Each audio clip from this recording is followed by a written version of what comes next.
Quand l'intensité laisse place au vide.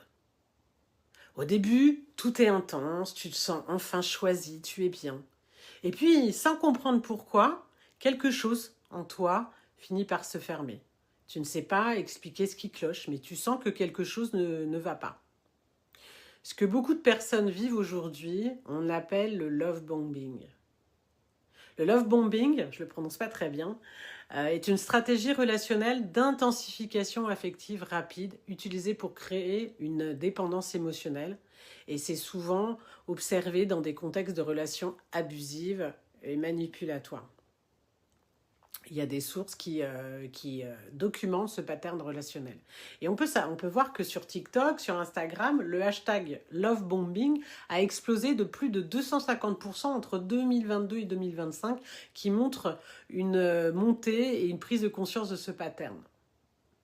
Une relation qui démarre très fort, que ce soit toi qui sois dans ce mouvement d'intensité ou que tu le vives, beaucoup de messages, beaucoup de promesses, beaucoup de projections, et puis, sans transition aucune, le retrait, le silence, le vide.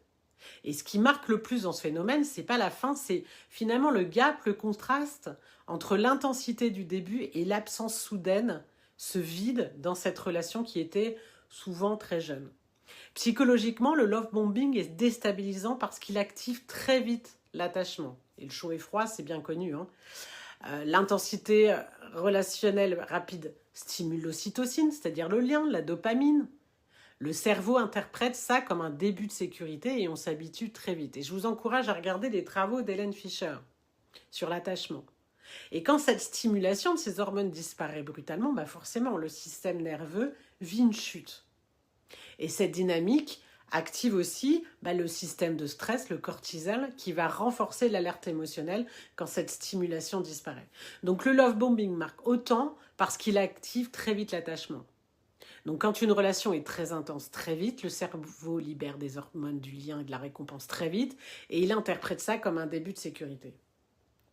Et quand cette stimulation s'arrête brutalement, eh bien, on a des conséquences assez importantes telles que l'anxiété, la rumination, surtout si vous avez déjà vécu ça, perte de confiance, hypervigilance émotionnelle et troubles du sommeil possibles. Et si ça fait si mal, c'est pas parce que tu es trop naïve ou naïve, c'est parce que tu étais engagé et que ton système nerveux était engagé aussi. Et ce love bombing réactive souvent des blessures d'attachement anciennes. Et il faut aller creuser sur ton passé. Quand on a par exemple un attachement anxieux, l'intensité donne une impression de certitude. Quand on a un attachement évitant, l'intensité va devenir étouffante, puis tu vas fuir. Et quand tu es plutôt désordonné, ça crée des montagnes russes émotionnelles. Quand quelqu'un te donne très vite ce que tu as manqué longtemps, le corps s'accroche. Et ce n'est pas que l'autre crée ta blessure, c'est qu'il appuie exactement là où ça fait mal. Alors pourquoi on en parle plus aujourd'hui? Parce que le love bombing, c'est pas nouveau. Par contre, ce qui est nouveau, c'est le contexte relationnel. Les rencontres sont plus rapides, on a des échanges intimes très vite, on laisse moins de temps pour que le lien s'installe dans le réel, que la complicité se consolide. Et dans un monde qui va vite, l'intensité est souvent confondue avec la sincérité. Comprendre, alors attention, comprendre, c'est pas excuser, mais comprendre est nécessaire.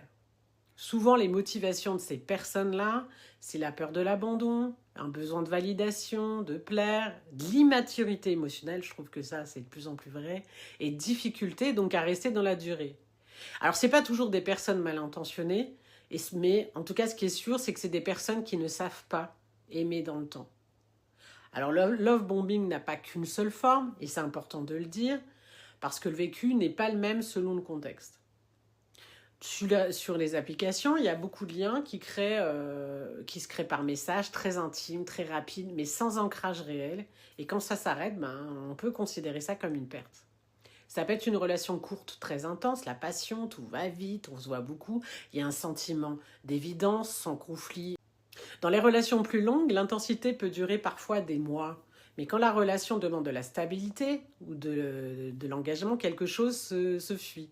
Après, vous avez le chaud et le froid, l'alternance de présence intense et de retrait, c'est de la manipulation. Et du coup, c'est aussi mal. Ce qui est important, c'est pas vraiment la forme que ça prend, c'est plutôt ce que ça fait à l'intérieur.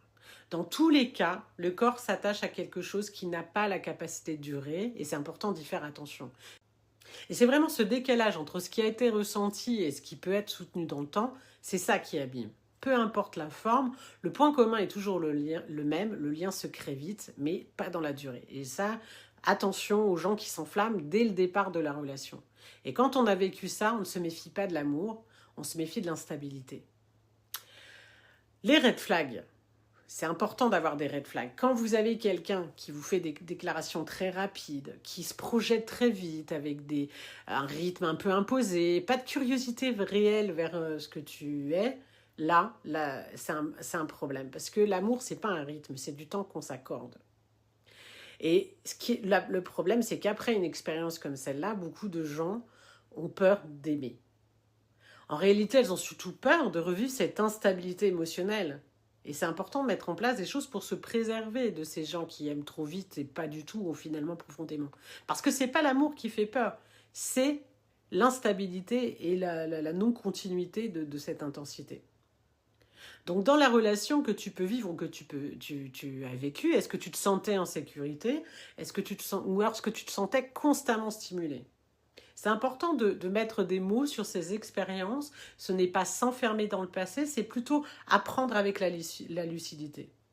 Si tu veux comprendre depuis quel endroit toi tu aimes, construire des liens plus justes, j'ai créé une masterclass sur comment revenir à soi, et le lien est juste en dessous de la lecture.